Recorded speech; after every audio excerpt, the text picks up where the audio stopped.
کہ یار میں اس سے بعد میں معافی مانگ لوں گا. تو غیب کے پردوں میں اللہ نے جو چیز ڈال دی ہے تو وہ غیب نہیں. حضرت عثمان رضی اللہ تعالیٰ عنہ نے کنویں خرید کے وقف کیے. کتنا آج تک وہ وقف کنویں موجود ہیں. آج تک حضرت عمر کا وہ وقف باغ مدینہ میں موجود ہے. حضرت عمر نے باغ خرید کے اللہ کے نام پہ وقف کر دیا. آج بھی وہ مدینہ میں موجود ہے. دیکھو کتنی بڑی تجارت. وہ سب ثواب کس کو مل رہا ہے؟ حضرت عمر. نبی نے فرمایا جس نے ایک درخت لگایا اور مر گیا، جب تک اس درخت سے انسان تو دور کی بات چرند پرند بھی کھائیں گے نا، اللہ کی مخلوق کو فائدہ ہو رہا ہے نا، پرندوں کو بھی. آپ نے فرمایا اللہ اس کے اجر کو بھی ضائع نہیں کرے گا، کیونکہ اللہ بخیل نہیں ہے. اللہ کیا ہے؟ قدردان ہے. وہ تو تھوڑے کا بہت زیادہ دیتا ہے. تو وہ نوٹ کر رہا ہے سب چیزیں، اس لیے اس میں بڑھ چڑھ کر حصہ لیں. یہ دینے کس کو ہیں؟ پیچھے بیٹھے ہوئے. مسجد کی رسید مسجد الفلاحیہ لکھی ہوگی تو وہ رسید لازمی لیں. سمجھتے؟ کافی ہو گیا. اچھا بھائی، یہ پرچی کسی نے بھیجی ہے، وہ ہندو تھے، انہوں نے اسلام قبول کیا ہے. کہہ رہے ہیں آپ کے بیانات بھی سنتا ہوں، مولانا طارق جمیل صاحب کے بیان سن کر ان سے متاثر ہو کر اسلام قبول کیا ہے. یہ چونکہ بہت سارے غیر مسلموں کا مسئلہ ہے جو انہوں نے پوچھا ہے کہ اگر گھر میں کہتے ہیں میں شو کر دوں گا تو بڑے مسائل کھڑے ہو جائیں گے، گھر والوں کو بہت تکلیف ہوگی، خاندان میں مسائل ہیں، تو میں اپنے اسلام کو کیا چھپا سکتا ہوں؟ دیکھیں، اس خوف سے چھپانا کہ گھر والوں کو پتہ چل گیا تو ان کو درد ہوگا، تکلیف ہوگی، یہ تو کوئی شرعی عذر نہیں ہے. جب میں نے دوسری شادی کی تھی میرے سارے خاندان کو بہت تکلیف ہوئی تھی، سب کو ہوتی ہے. تو اب آپ پہلی شادی کریں تو بھی تکلیف ہوتی ہے. آج کل آپ اگر پہلی ٹائم پہ کر لینا تو سب کو تکلیف ہوتی ہے. بھی کوئی عمر تھی تمہاری شادی کرنے کی؟ لوگ اس طرح بات کر رہے ہو. اگر آپ نے اسلام قبول کیا ہے، آپ بتائیں گے تو گھر والوں کو تکلیف ہوگی اس سے، تو یہ کوئی شرعی عذر نہیں ہے. ان کا تکلیف ہونا غلط ہے بھائی، کیوں ہو رہی ہے؟ لیکن اگر آپ کو یہ خطرہ ہے کہ اس تکلیف کی وجہ سے وہ آپ کو ٹارچر کریں گے، ماریں گے، قتل کر سکتے ہیں، یا بہت زیادہ ماریں گے، پیٹیں گے، بہت زیادہ آپ پہ ذہنی دباؤ آپ کو دیں گے، تو پھر ایسی صورت میں شریعت نے اجازت دی ہے کہ آپ اپنا اسلام چھپا سکتے ہیں. الا من اکرہ وقلبہ مطمئن بالایمان، قرآن کی آیت ہے کہ جس کو زبردستی مجبور کیا جائے کفر پر، تو دل میں اگر وہ ایمان لے آتا ہے، ایسی شدید مجبوری میں زبان سے وہ اپنے ایمان کو چھپا سکتا ہے. یہ بہت سارے غیر مسلموں کے ساتھ مسئلہ ہے آج کل. میں نے بتایا تھا کچھ دن پہلے بھی کچھ ہندو آئے تھے نا، ہندو فیملی آئی تھی مسلمان، ان کے ساتھ بھی یہی مسئلہ. جو بھی ایک بچہ مسلمان ہو، بچہ تو نہیں، یعنی 18 20 22 سال اس کی عمر ہوگی، وہ بھی اس کے ساتھ بھی یہ ٹینشن، اس کو مار رہے ہیں، پیٹ رہے ہیں گھر والے. تو ہندوؤں میں یہ شاید زیادہ ہوتا ہے، عیسائیوں میں میرا خیال ہے اتنا نہیں ہوتا. عیسائیوں میں بھی بہت مسلمان ہوتے ہیں. جو میرے ہاتھ میں کبھی کوئی مسلمان ہوا ہے تو ان کے گھر کی طرف سے کوئی عام طور پر کوئی ٹینشن نہیں ہوتی، تھوڑا براڈ مائنڈڈ ہوتے ہیں لگتا ہے کرسچن لوگ. تو اب مسئلہ یہ ہے کہ ایسی مجبوری میں آپ اپنا ایمان چھپا سکتے ہیں. روزہ رکھ لیں، آپ روزے میں کہیں سفر پہ چلے جائیں یا کچھ ایسا تدبیر اختیار کر لیں. نماز بہرحال ہر صورت میں پڑھنی پڑے گی، چھپ کے پڑھ لیں. جیسے تیسے بہت سارے مواقع انسان کو چھپ کے پڑھنے کے ملتے ہیں نماز. تو اس طرح سے کچھ کر لیں گزارا. دعا کرتا ہوں اللہ آپ کو استقامت نصیب کرے.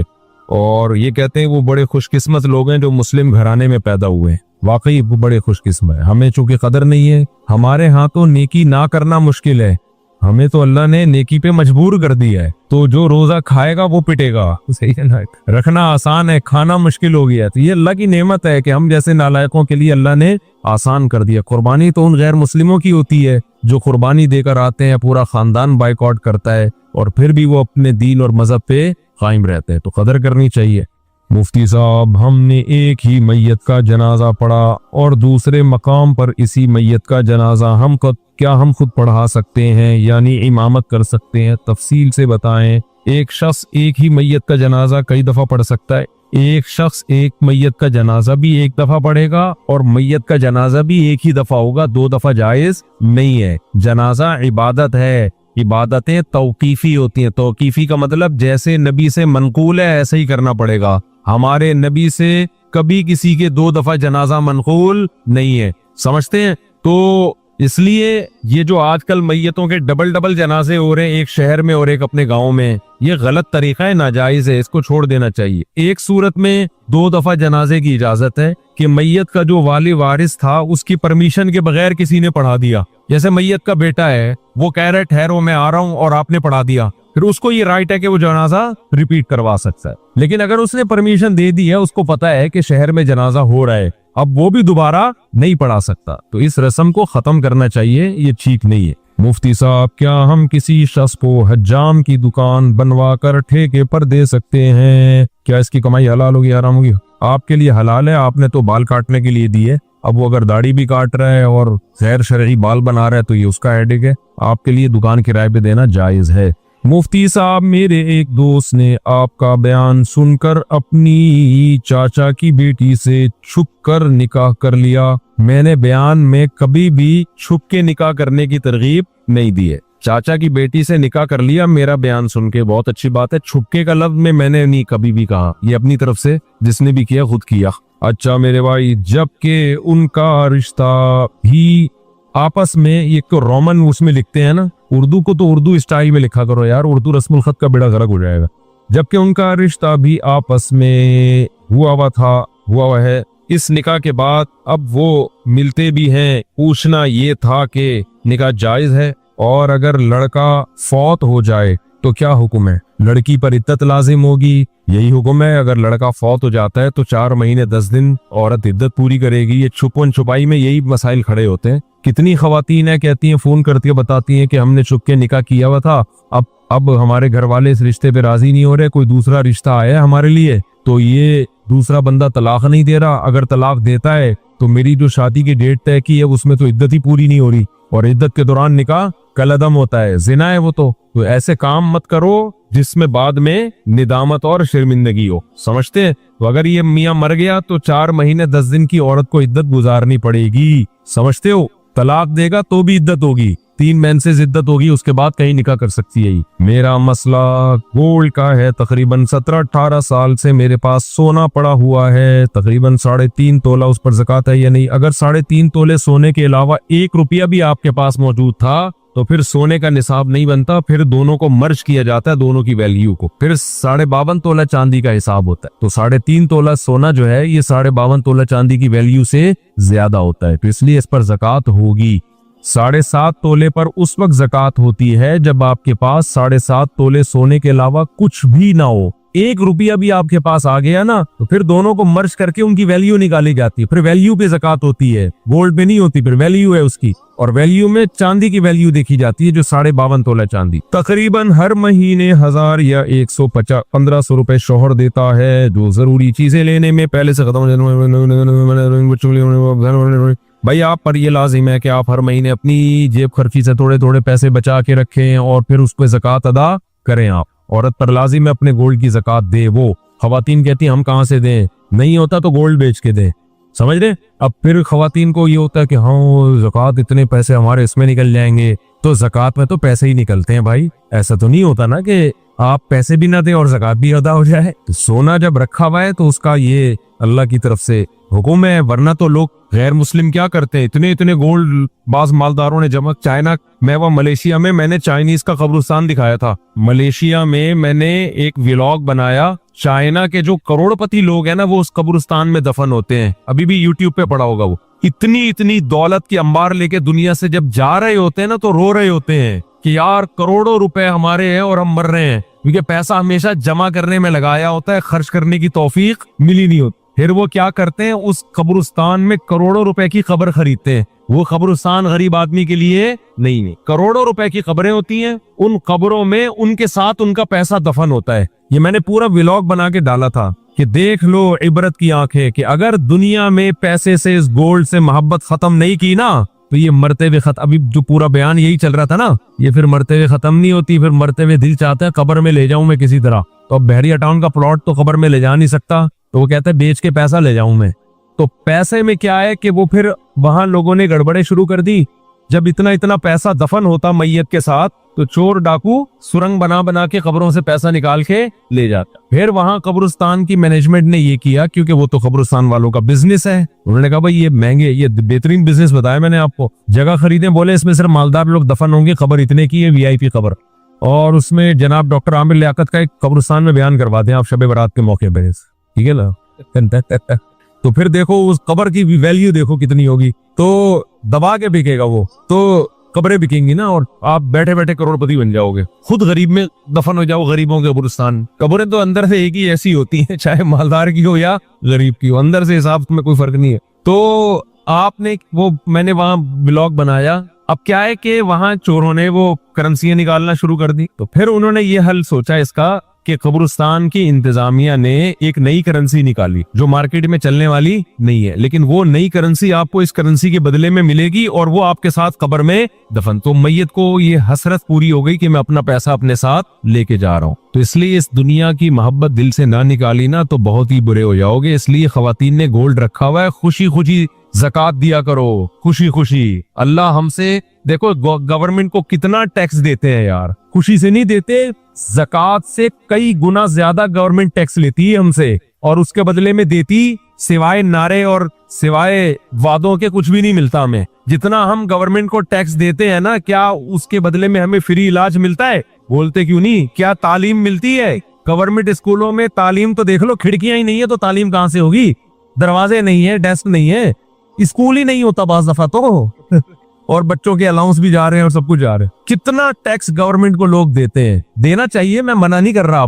اللہ آپ سے صرف 2.5% مانگ رہا ہے اور دے اس کے بدلے میں بارشیں بھی وہ برسا رہا ہے, گندم بھی وہ پیدا کر رہا ہے, خربوزے بھی وہ پیدا کر رہا ہے, پکوڑے بھی وہ کھلا رہا ہے, ملائی اور پراٹھے بھی وہی کھلا رہا ہے, دودھ بھی وہ پلا رہا ہے, اتنا دے رہا ہے کہ میں تو کہتا ہوں اللہ اگر تو ہم سے کہتا کہ 2.5% رکھو اور 97.5% دے دو تو بھی کم تھا. سارا تیرا ہی تو دیا ہوا ہے, خوشی خوشی دیا کرو بھائی زکات. ہمارے شیخ حضرت مفتی رشید احمد صاحب رحمہ اللہ کو ایک دفعہ خیال آیا کہ اپنا سارا پیسہ صدقہ کر دیں, بس صرف تھوڑے سے اتنے پیسے رکھیں جو مہینے میں کھانے پینے کے لیے, گیس بجلی کے بل کے لیے چاہیے, باقی سارا صدقہ. پھر حضرت فرماتے ہیں میں نے سوچا اگر سارا صدقہ کر دوں گا غریب ہو جاؤں گا, پھر زکات تو مجھ پہ فرض ہوگی نہیں, زکات ادا کرنے کا مزہ پھر آئے گا ہی. اتنا رکھو کہ زکات فرض ہو اور زکات ادا کرے, اس کا اپنا مزہ ہے. زکات کا فطرانہ الگ چیز ہے, قربانی کا الگ مزہ ہے, یہ الگ الگ عبادتیں ہیں نا. زکات تو اسلام کا رکن ہے بھائی, یہ تو خوشی سے خواتین کو چاہیے, سونا ہے خوشی خوشی دیا کرے زکات. بعض خواتین کے ایسے منہ بنے ہوئے ہوتے ہیں, ہائے اتنی ساری زکات دیں کہاں سے, شوہر اتنے 100 روپے دیتا ہے مہینے کے, 1000 روپے دیتا ہے. بھائی آپ کو جب پتا ہے آپ نے زکات نکالنی ہے سال میں تو آپ جیب خرچی سے بچانا شروع کریں. نہیں ہے تو سونا بیچیں, بیچ کے کسی انسان کو تھوڑی دے رہے ہیں آپ, کس کو دے رہے ہیں؟ جس نے اس سونے کو پیدا کیا. اور اللہ تو اتنا غنی ہے, اتنا غنی ہے. دیکھو جب کوئی کروڑ پتی سیٹھ آپ کے گھر میں آ جائے, کسی غریب کے گھر میں, غریب آئے نا اس کو کھلاتے ہوئے آدمی سوچتا ہے کہ ضائع ہی ہو رہا ہے, اس کا آؤٹ پٹ کچھ بھی نہیں نکلے گا, اس کو میں جتنا کھلاؤں گا یہ تھوڑی کھلائے گا, اس کے بعد تو ڈھیلا نہیں ہے. مالدار آدمی کی لوگ خوشی میں دعوت کرتے ہیں, غریب بھی وہ خوب خوب کھانے کھلائے گا, اس کو پتا ہے اتنا بڑا سیٹ ہے یار, اس کو آج کھلا دو, قرضہ لے کے کھلا دو, کیونکہ جب یہ کھلائے گا نا تو پھر یہ بڑا ہٹو بچوں قسم کا کھلائے گا. تو اللہ سے زیادہ مالدار کوئی نہیں ہے بھائی. خزائن السماوات والارض, سارے خزانے اس کے پاس,